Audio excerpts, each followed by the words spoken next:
This video is brought to you by the Farmer Klein YouTube channel. Be sure to like, subscribe, and comment. Hello everybody, welcome back to our Farming Simulator 22 map first impressions video. Today we're going to take a look at Great River Lands. But before that, this video is brought to you by Chris Miller and Alfredo. Thank you for being farm barons. So the Great River Lands map can be found at the farmingsimulator.com website or the in-game downloadable content menu. And as of the 1.0 release, this map is available for all platforms. Let me read you some of the description. Welcome to Great River Lands. This is a beautiful fictional river map where you can do many things like farming and forestry.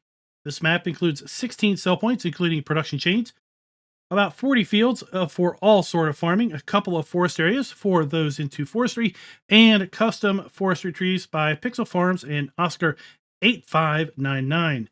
A town where you can mow people's lawns, full car traffic with people walking in towns. And in winter, you can plow snow in the roads, 100 Elm Creek collectibles, and they are all fairly easy to find, and a simple farm with base game placeables. Let's go ahead and load on in. We are going to be using the mods we typically use when we take a look at maps, which is additional field info, additional game settings, animal food overview, field lease, field calculator, precision farming, and straw harvest.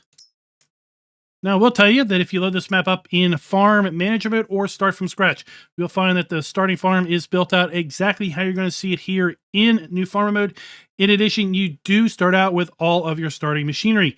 The only difference is you do not have any land, and also, of course, your bank balance. Now, with respect to how does this map load up and play on a lower end system, I will tell you that once the textures cache, you shouldn't have any issue running this map at 60 frames per second on lower end hardware. Let's go ahead and take a look at the PDA itself. And the initial impression when you look at the PDA is that this is kind of a hybrid, at least in my opinion, a hybrid wilderness map and kind of basic farming map. We've got a bunch of fields to the south and a fair bit of forestry kind of to the north and the middle. We do have a river running all the way across the middle of the map located right here. We do have all our standard crops available to us in FS22 available on this particular map.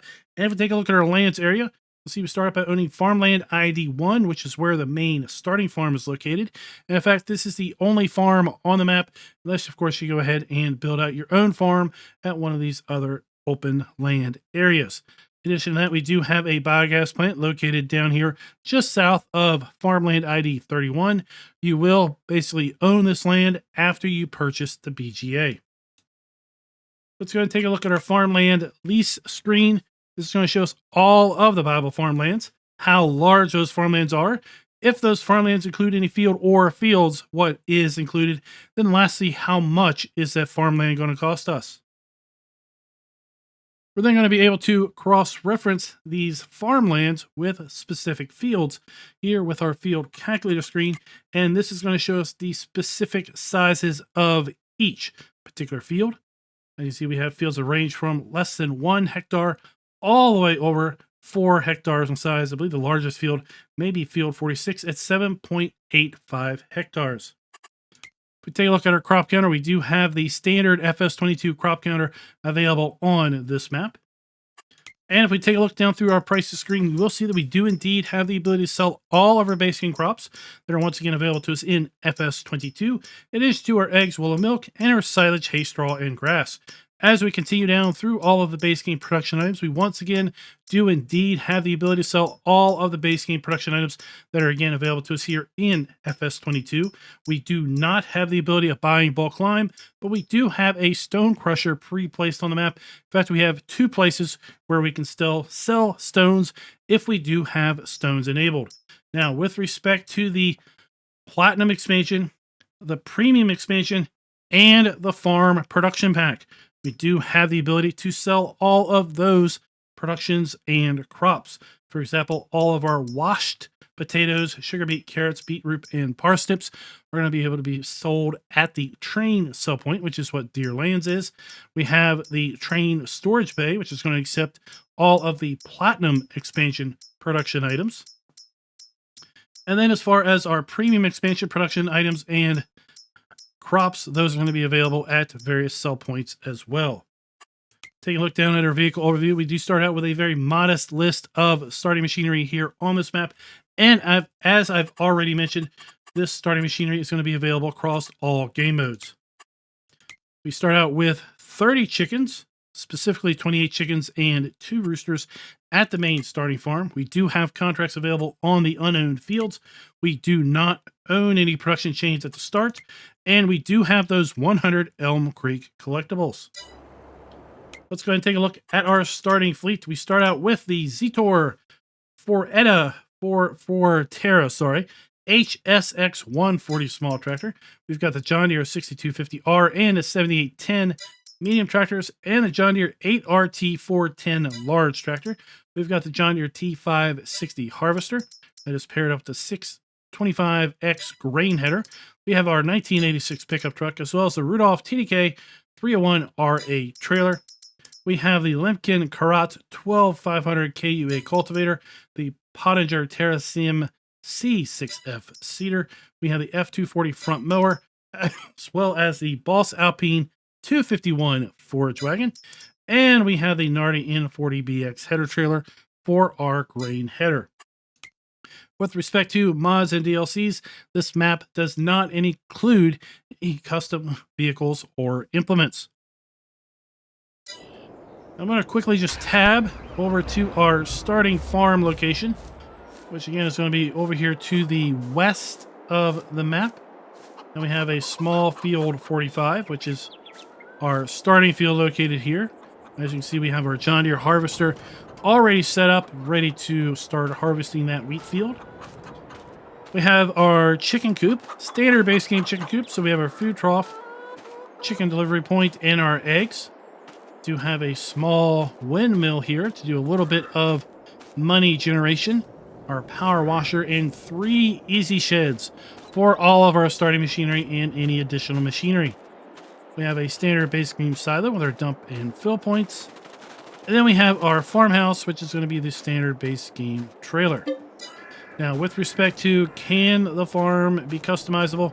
Yes, indeed, it can be completely customizable. We can pretty much sell everything you see here on the gravel pad. In addition, we can sell our farmhouse, the doghouse, and this little bit of fence that goes around the farm trailer. So pretty much everything here can indeed be sold.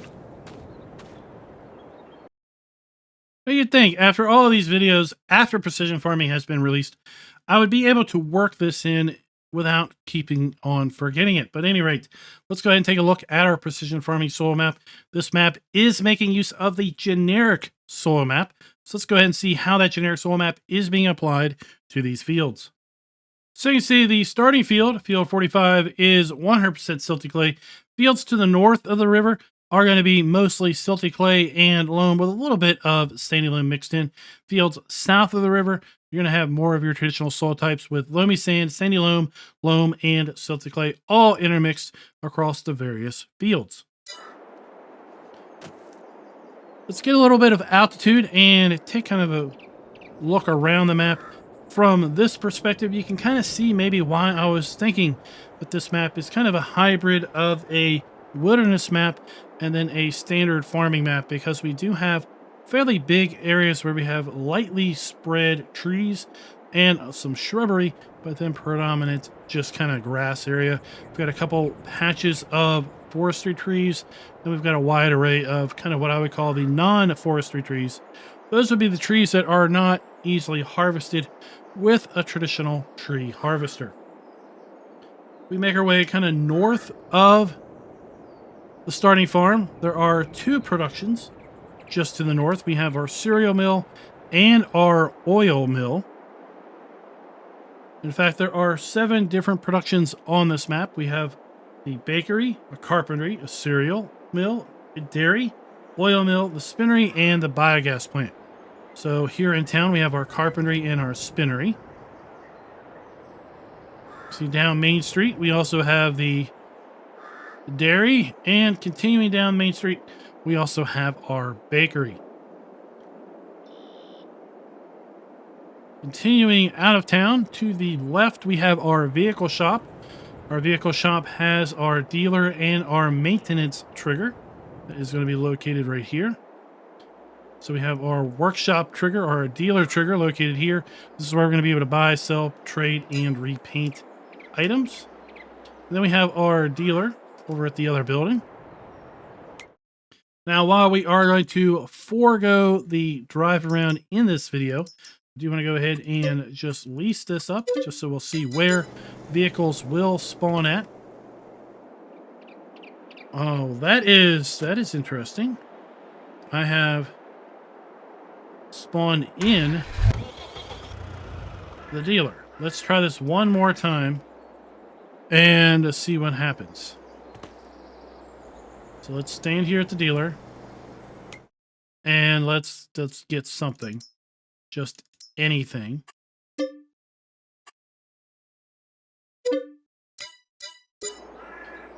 And I am once again inside the building. So that is not going to work out. Hopefully we will see the map get updated to correct this issue. Not really sure if the map author actually tested that, but it's kind of odd that it would spawn us in the building when we come out of the dealer if we do use the dealer trigger. For now, I would just suggest not using the dealer trigger when you are going to be buying your machinery. Across the street from the dealer, we have our grocery, and around the back of our grocery, we do have our sell point. The grocery store is where we do start when we do load this map up. We have our fuel point on the map. And then we have our animal dealer located right here, as well as our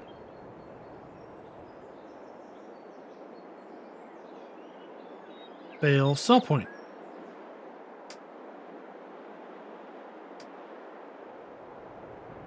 Let's make our way south of the river, along the railroad tracks. The building we see directly in front of us is going to be our train silo, our transfer station, in order to transfer grain onto the train in order to then ultimately sell it off the map. We do have our rent train trigger located right there. We have our train dump and fill point. And then we have our trailer dump and fill point here as well. Continuing along the train line, we then have a sell point about midway on the map.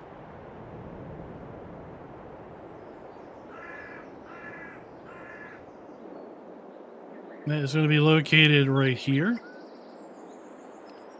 Then we have another train rent icon right there. And with respect to collectibles, we're going to find a whole heap load of collectibles right here on this train crossing. And I do know where there's another whole heap load of collectibles, but I don't really want to show you because, well, I kind of want you to have that enjoyment of finding the collectibles. But I will tell you that you would get awful wet if something sprung a leak, if you were also collecting those collectibles at the same time.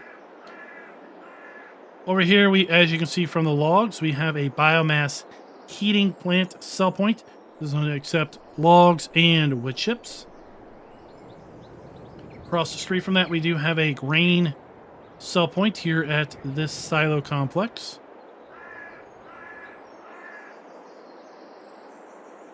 This is the junkyard, and the junkyard does have our stone crusher. Now, I did buy this area because it is buyable, and I was kind of hoping that you could sell all this stuff. You can't, but I was kind of hoping you could sell all this stuff and then make use of this as kind of a secondary farm area or a buildable area for other productions. Maybe in an update that'll get added, because I really think that would be an interesting dynamic to this map. It would add a completely second farm area kind of to the south. We do have a predominant of the fields down below the river, but I was not able to sell any of those items here at this junk area. And then we're going to wrap this video up kind of by talking about the biogas plant here. I did purchase the biogas plant in my kind of preliminary map testing before I recorded this video. this is a very expensive BGA at $1.5 million. If you buy this BGA, you can try to sell it, but it will not actually sell. So you'll get some money back for attempting to sell it, but basically everything is going to remain exactly how you see it here. None of this was able to be sold when I was doing my earlier testing. Now let's go ahead and check our build mode. For overall, you're going to have your standard sheds, silos, silo extensions, containers, tools, and farmhouses. Under production, we do have some map productions listed. It's basically the map productions that I've already rambled off and the ones that are pre-placed on the map. Overall, these did not look like they were custom in any way. It just looks like they're showing up here on this list because they are included in the map. For example, we also have the Junkyard Stone Crusher that is showing up here as a mod, but it is pretty much the base game Stone Crusher. All of our animals are standard animals, and with respect to our ground textures, a fairly standard listing of ground textures here, and no custom plants. And then we have our trees. We're not able to place any of the custom trees that are included on this map. Now, with respect to our scoring metrics, we are going to be giving the map a full point with respect to production being built in or areas set aside for such, because we do have 7 productions pre-placed on the map. We are going to be giving the map a full point as well because we are able to sell all of our base game productions and crops. As a bonus, we are also able to sell all of the premium, platinum, and farm productions and crops. So full point there as well. The farm can be customizable. We can sell everything at the main farm and completely start with a blank slate. Although in all play modes, the buildings and the machinery do start out. So you will have to delete those buildings or sell those buildings if you wish to build out your own custom farm. Buildings where appropriate are indeed using the new texturing technique because these are all FS22 buildings from Elm Creek. And then lastly, player and interactive areas clearly marked. Yes, I do feel that all of the player and interactive areas are very clearly marked. You're not going to be left confused as to where and maybe how you do something. The fact that the store, when we spawn out of the store, we are inside the shed or inside the building, I'm not going to necessarily take any points off for that. It's just kind of maybe move the spot a little bit that you're basically spawned back outside. For whatever reason, it is inside the building apparently, so I would just suggest until the map gets updated to not use the vehicle shop icon for your vehicle dealer purchases. That is going to give this map a full 5 out of 5 as far as all of the items that we do look for in a FS22 map. I'd love to know your thoughts down in the comments below. What do you think of Great River Lands? Do you think this is kind of a hybrid kind of wilderness map and standard farming map and forestry map, kind of the way I see it? Or do you see this map as some other kind of type of map? And until next time, happy farming.